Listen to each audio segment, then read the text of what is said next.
Na mtazamaji, leo ikiwa ni tarehe 29 mwezi wa Oktoba mwaka 2024, mengi yamejiri humu nchini na niko hapa kukujuza. Karibu katika taarifa za Dira ya Hope TV. Mimi ni Alice Diana na mtafsiri wa lugha ya ishara wa taarifa hizi ni Boniface Mureithi. Tukianza ni kuwa wafanyikazi katika muungano wa umoja wa wafanyikazi wa vyuo vikuu UASAM wamerejelea mgomo wiki chache baada ya kusitisha mgomo wao wa awali, wakilalamikia serikali kutoheshimu mkataba uliotiwa saini na makubaliano ya pamoja CBA. Kwa mujibu wa wahadhiri hao, wanakiri kuwa makubaliano kati ya serikali yamekosa kutimia baada ya kukubaliana kurejea kazini Septemba 26 kwa masharti ya serikali kuongeza mishahara yao. Wanachama wa UASA wameapa kushiriki mgomo kuanzia Jumanne hii hadi wakati serikali itaheshimu makubaliano baina yake na wanachama wa UASA wa kurejea kazini. Na tupate kusikiza kile wahadhiri wa chuo kikuu cha Kisii walisema mapema leo hii. The government has reneged on its own agreement. What now they are telling us, when the technical team went to meet them, they started saying now we have 4.3 billion. Let's talk about how we are going to distribute the money. They were reminded. We talked about percentages. The technical team that the Interministerial Committee had mandated had come up with 9.6 billion. So by bringing in 4.3 billion, that was a slap on the face. We told them, go back and address yourselves on to the return to work formula. Then they were given a 7-day strike notice that elapsed last night, midnight. So today, we are all launching the strike nationally. Kisii University chapter, we are launching ours, and we are telling the government, we are tired. We cannot work with a government that is quick to do deduction from our salaries. Our pay slips have been raided, but for instance, we at the housing level, we don't need houses. Personally, when you look at these guys, we don't need houses from the government. We have our own houses. Nevertheless, we said, okay, if we are going to have houses for Kenyans, let's just grudgingly allow that. Status Pacho, aka La Presidente. We are very aggrieved by the government because our needs are not being addressed. We are very educated citizens and we love this country so much. Unfortunately, after we agreed to return back to work and we expected money in our bank account by the end of October, up to now we have got nothing. Mtazamaji, tukiendelea ni kuwa naibu rais aliyebanduliwa mamlakani Rigathi Gachagua anataka jopo la majaji watatu wa mahakama kuu kutoondoa maagizo yanayozuia kutimuliwa kwake madarakani, hii ikiashiria kuwa anataka asalie kuwa naibu wa rais. Maagizo hayo yaliwekwa na mahakama moja ya Nairobi na nyingine ya Kerugoya. Kupitia mawakili wake wakiongozwa na Paul Mwite, Gachagua anasema kuondolewa kwa maagizo hayo kutakuwa ukiukaji mkubwa wa haki zake katika kesi hiyo ambayo anasema ni ya maslahi ya umma.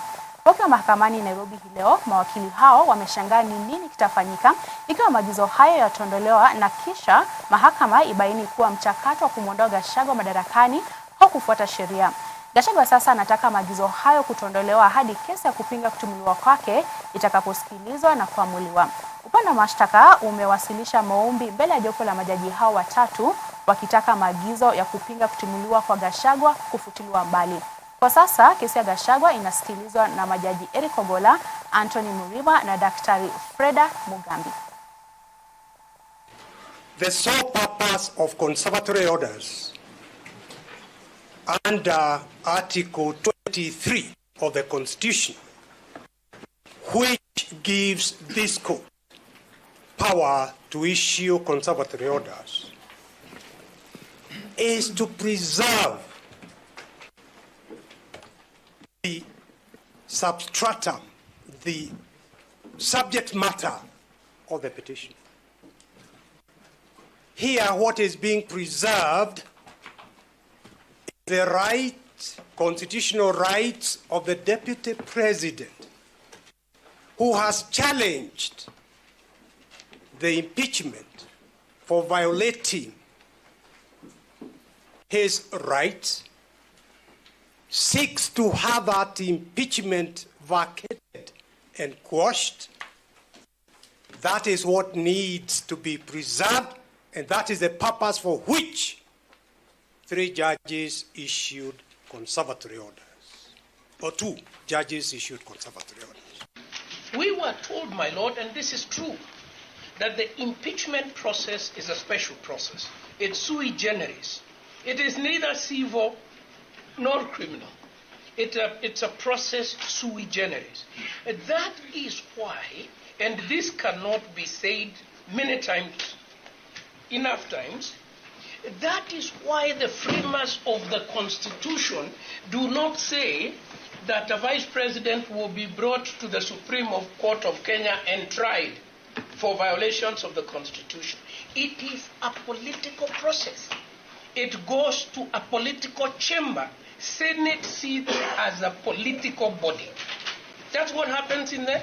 When Dr. Kaminwa says impeachments are never successful in the United States, it is because of the peculiar politics of the United States. Haya mtazamaji, ni kuwa Rais William Ruto amepongeza juhudi za kaunti ya Nairobi kufanikisha lishe shuleni chini ya mpango wa dishi na kaunti, akidokeza kuwa mpango huo umesaidia kuongeza idadi ya wanafunzi wanaohudhuria shule huku kuwafaidi zaidi wanafunzi 300,000 jijini Nairobi. Na kama anavyotuarifu Samia Dika, jopo kazi la muungano wa lishe shuleni limeahidi kuwekeza zaidi kwenye mpango wa lishe shuleni Afrika ili kuwapa wanafunzi fursa sawa ya masomo.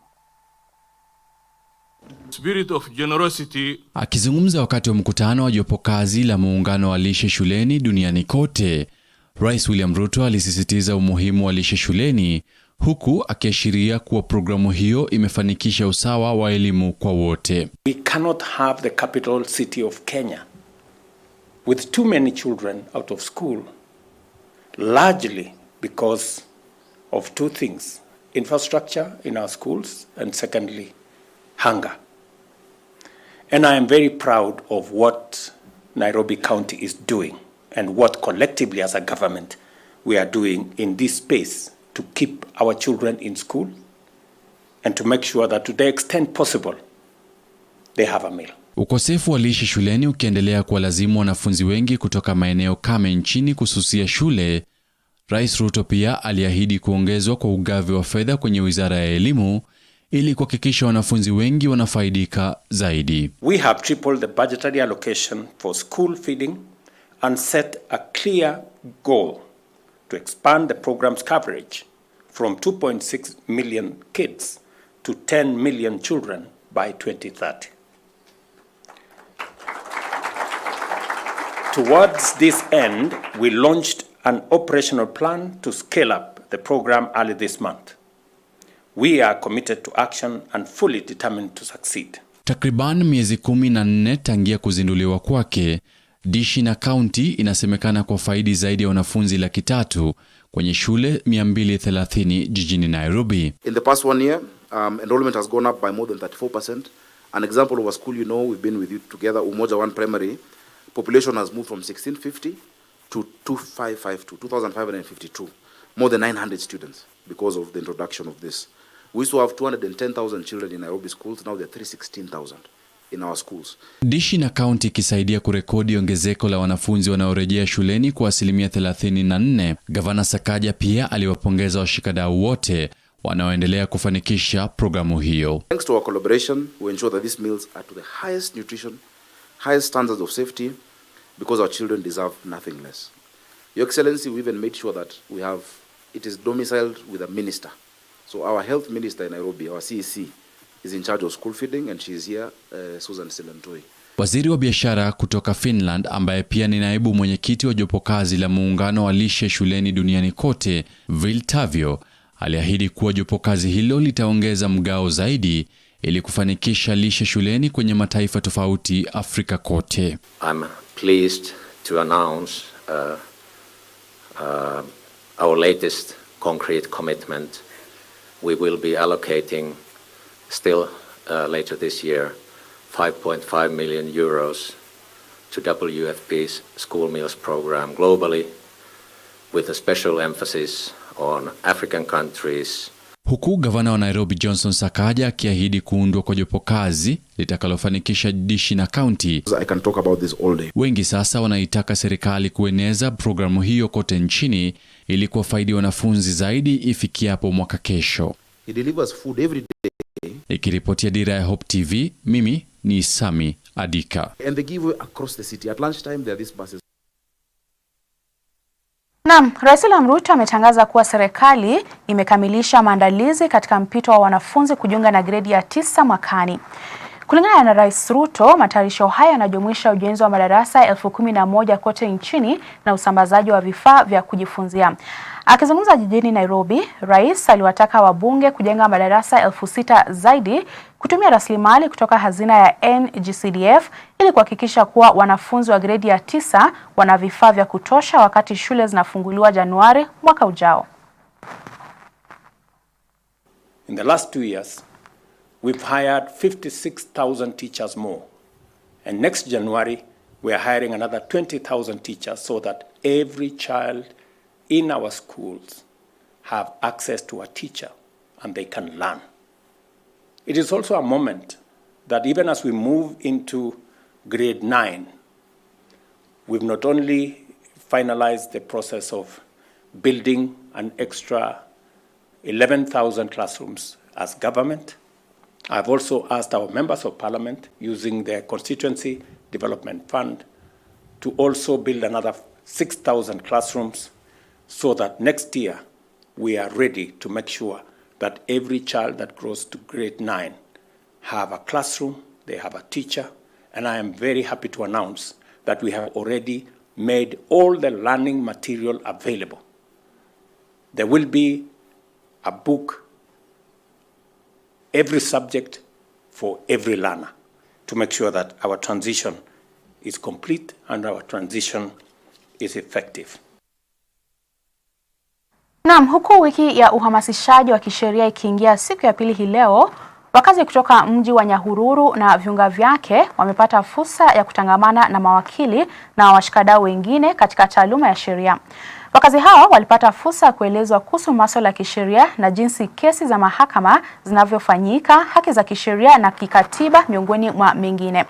Kwa mujibu wa afisa wa LSK tawi la Nyahururu Maureen Wanjiru na hakimu mkazi mkuu wa Nyahururu Evans Keago, washtakiwa na waliowasilisha kesi mahakamani pia watapata huduma za kisheria bila malipo kutoka kwa mawakili katika juma hili la uhamasishaji.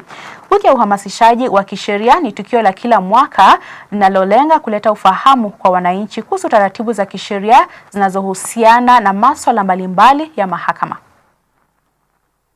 Imekuwa ni maandalizi ya chama cha mawakili nchini kote, na hasa katika Practice Center ya Nyahururu wamepangilia kukuwa na wiki ambao watajadiliana na wananchi wa hii eneo, wale ambao wanachumika katika kuwa na kesi kotini na wale ambao labda ni wapita njia, kwa ajili ya kuelezea kuhusiana na masuala ya kisheria, zile mipangilio ya kufuatilia kesi zao na procedures ama zile hatua ambao mtu anafaa kufuata wakati anafuatilia kesi yake. Hii inatarajiwa kwamba mwisho wa wiki ambao itakuwa tarehe 1, wananchi watakuwa wamepata ujumbe ambao unawezesha wao kuelewa sheria na haki zao kulingana na katiba yetu. Pia ni katika ile tunaita kama corporate social responsibility, kupitia wanachama wa Law Society, kujaribu kupeana kidogo tu kwa jamii, wale ambao ni wateja wao, maelezo ambao kawaida wakiwa wameenda kwa maofisi yao watahitaji kulipia ili waweze kushauriwa na hizo kuhusiana na kesi zao.